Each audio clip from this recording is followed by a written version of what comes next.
السلام عليكم واهلا بيكم في فيديو جديد. الفيديو ده هيكون فيه مراجعة لواحد من اهم اجهزة اوبو في الفئة السعرية المتوسطة، وهو الاوبو الرينو 11 اف. وعشان تبقى عارف، سلسلة الرينو 11 السنة دي هما جهازين، الرينو 11 والرينو 11 اف. الرينو 11 هو الجهاز الاغلى وال11 اف هو الجهاز الارخص، والفرق بينهم تقريبا في حدود 5 او 6000 جنيه. والحقيقة انا شايف ان الرينو 11 اف واحد من اهم اجهزة الفئة المتوسطة، لان انا لما قارنته وجربته مع الرينو 11 النسخة الاغلى لقيت ان الجهازين دول الفرق ما بينهم بسيط جدا ومش ملحوظ الا العدد قليل جدا من الناس، بل ان في حاجات متساويه في الجهازين، زي مثلا المعالج هو اللي موجود في الرينو 11 هو اللي موجود في الرينو 11 اف الارخص منه تقريبا ب 5 او 6000 جنيه. ولكن قبل ما نخش في التفاصيل، لو انت اول مره تشوفني فانا محمد الخياط، رجعت اكتر من 150 جهاز موبايل خلال اخر 8 سنين حتى من قبل ما اعمل القناه دي. فاشترك في القناه وفعل زرار الجرس، وكمان اعمل لايك على الفيديو ده لانه بيساعد جدا.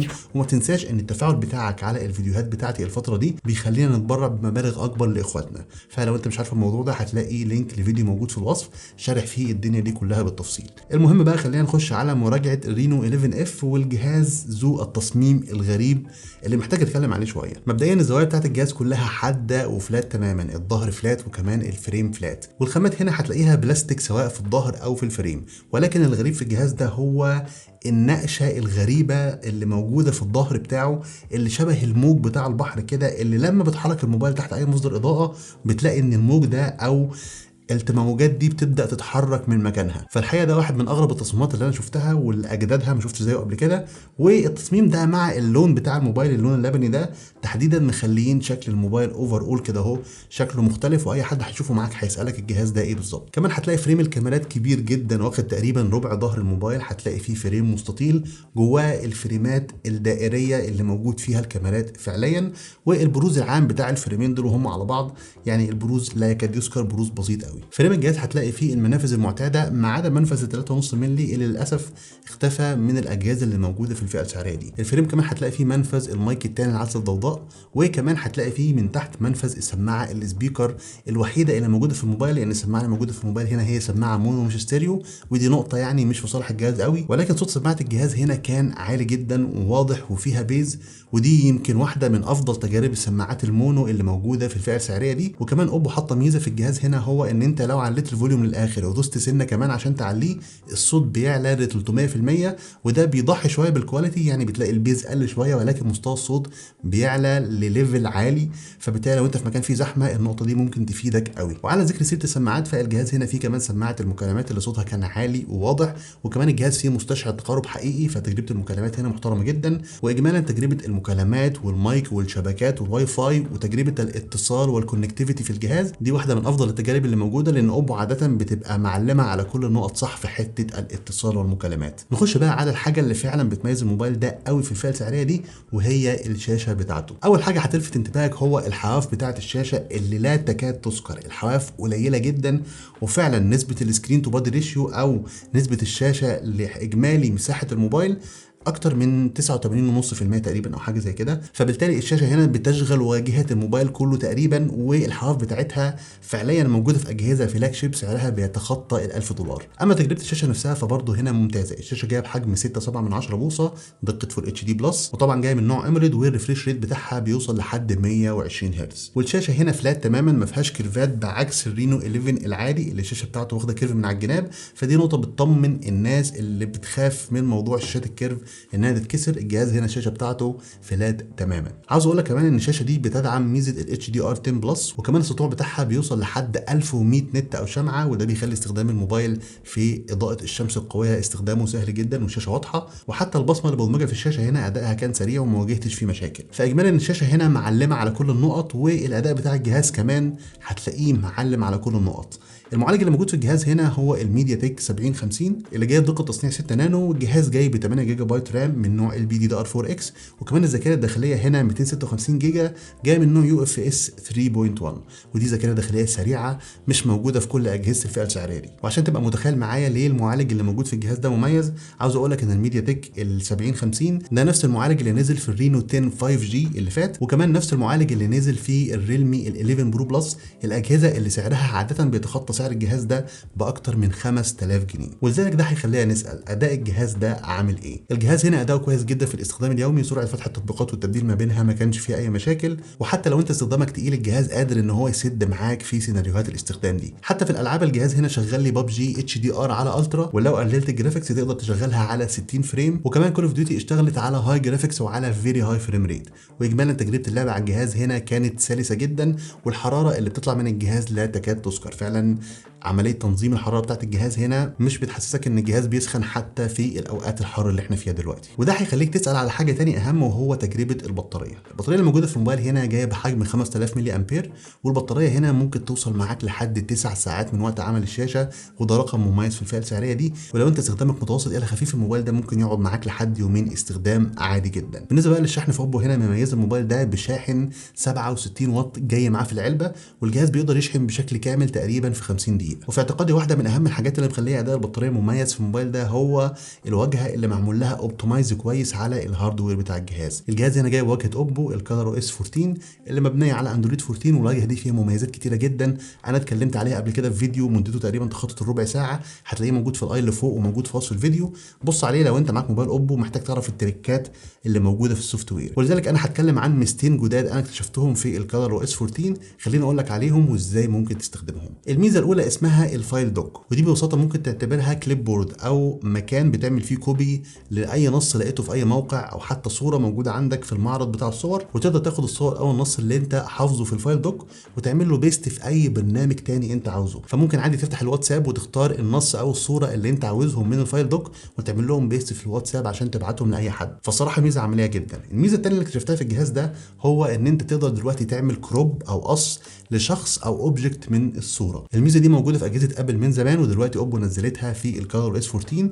فتقدر مثلا ان انت تختار شخص من الصوره تدوس عليه فتره طويله وتقدر تعمل له كوبي، او حتى ممكن تاخده للفايل دوك وتعمل له بيست هناك، وتقدر طول ما الحاجه موجوده في الفايل دوك تتنقل ما بين البرامج اللي موجوده في الجهاز وتعمل له بيست في اي برنامج تاني انت عاوز تحط فيه الصوره دي. فاجمالا تجربه السوفت وير على الكالر اس 14 هنا تجربه محترمه جدا. نيجي بقى لتجربه الكاميرات، وهنا الموضوع هيبقى مختلف شويه، لان الفتره اللي انا بجرب فيها الرينو 11 اف انا برضو كنت بجرب السامسونج الاي 35.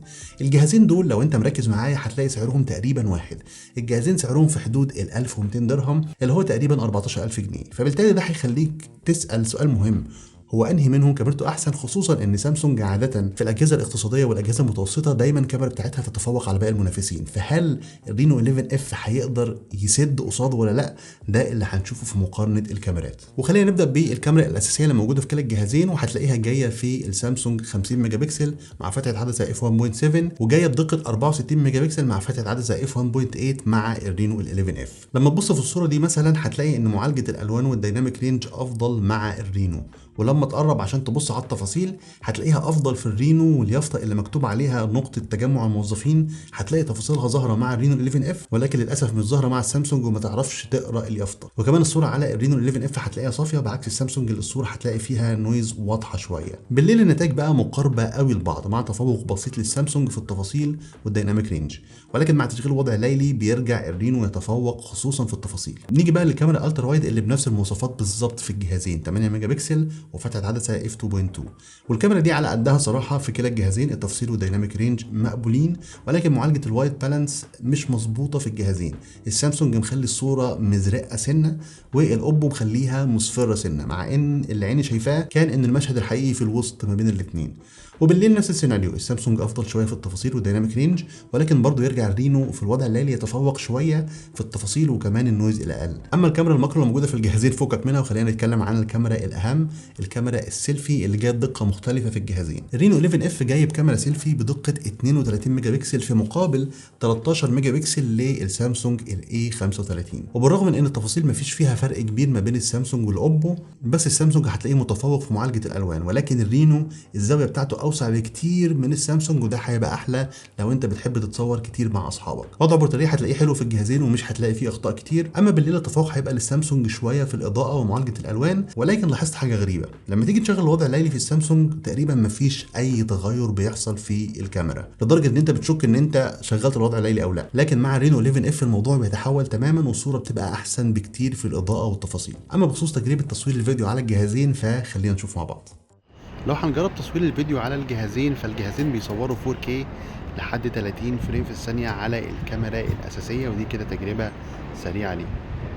اما الكاميرا الالترا وايد فبتصور 1080 30 فريم ثانيه على كلا الجهازين برضو، وطبعا الزاويه اوسع. لو هنجرب تصوير الكاميرا الفيديو على الجهازين بالليل، فزي ما قلت الكاميرا بتصور 4K 30 فريم. دي بقى تجربه الكاميرا الالترا وايد من نفس المكان بالظبط. فخلينا نبص كده اهو وقولوا لي رايكم في التعليقات انهي كاميرا فيهم الكواليتي بتاعتها احسن. الحلو كمان في الجهازين دول ان الاثنين بيصوروا على الكاميرا السيلفي فيديو 4K 30 فريم في الثانيه. دي كده تجربه سريعه ليه، ولكن اللي ملاحظه ان سامسونج صراحه عامل زوم ان بزياده شويه، انما الفريم مع الرينو 11F بيبقى اوسع شويه. لو هنجرب بقى تصوير الكاميرا الفيديو بالليل على كلا الجهازين، فبرضه السامسونج زي ما قلت عامل زوم ان زياده عن اللزوم. في ميزه حلوه كمان موجوده في الاوبو الرينو 11F، وهو ان انا اقدر اصور بالكاميرا الاماميه والخلفيه فيديو مع بعض في نفس الوقت. وللاسف الميزه دي مش موجوده في السامسونج الاي 35، فدي كده تجربه سريعه ليها. خليني اقول لك الخلاصه في تجربه الرينو 11F. الجهاز ده انا من وجهه نظري هو فلته من فلتات اوبو. لو فاكرين الرينو 2F اللي كان نزل زمان، الجهاز ده كان فلته وقتها، والجهاز ده دلوقتي بيحاول يحقق نفس المعادله. على سبيل المثال الجهاز ده فيه حاجه جديده على سلسله الرينو، وهو ان الجهاز ده مقاوم للميه والغبار بمعيار IP65. وحتى لما تيجي تقارن الجهاز ده مع جهاز زي السامسونج الاي 35 في الكاميرات، هتلاقي ان في اوضاع تصوير كتيره جدا الرينو 11F متفوق فيها وبفرق مش قليل. ودي حاجه كان نادر ان احنا نشوفها، لان دايما سامسونج بتظبط اداء الكاميرات عندها بشكل كبير، بحيث ان مفيش جهاز تاني يقدر ينافسها في نفس الفئه السعريه. فدي نقطه الصراحه تحسب لصالح الرينو 11F. كمان لو بصيت على سرعه الشحن هتلاقيها مع الرينو 67 واط ومع السامسونج 25 واط، والرينو جاي معاه الشاحن ال 67 واط في العلبه، انما السامسونج مش جاي معاه الشاحن في العلبه اصلا، مع ان الجهازين تقريبا بنفس السعر. ده طبعا غير النقطه الواضحه في تجربه الجهازين، وهي لما تيجي تبص على الشاشه هتلاحظ ان الحواف بتاعه الرينو 11F اقل بكتير من الحواف بتاعه السامسونج الاي 35. وفوق ده كله لو جيت قارنت الرينو ال 11F مع الرينو 11 العادي اللي سعره اغلى منه تقريبا ب 5000 جنيه، هتلاقي ان الجهازين دول جايين بنفس المعالج. ولكن مش عايزك تفهمني غلط، برضه ما زال الرينو 11F فيه عيوب لازم اقول لك عليها. العيب الاول هو ان درج الشرايح بياخد خطين او خط وكارت ميموري، ما بياخدش خطين وكارت ميموري في نفس الوقت. والعيب الثاني هو ان الجهاز هنا جاي بسماعه مونو مش سماعات استيريو زي اغلب الاجهزه اللي موجوده في نفس الفئه السعريه. فالجهاز هنا فيه عيوب ولكن ممكن التغاضي عنها مقابل باقي المميزات الكتير اللي موجوده في الجهاز. فاجمالا شايف ان الجهاز ده واحد من اهم المرشحين بتوع الفئه السعريه بتاعته، ولازم تفكر فيه لو انت عاوز تشتري موبايل في حدود الفئه السعريه بتاعت 13 لحد 15000. وبس كده، دي كانت كل حاجه عن الرينو 11F. لو عندك اي سؤال عن الجهاز ده او السامسونج الاي 35 اكتبه في التعليقات، وما تنساش لايك وكومنت وشير وسبسكرايب، واشوفكم ان شاء الله في فيديو جديد قريب جدا. سلام.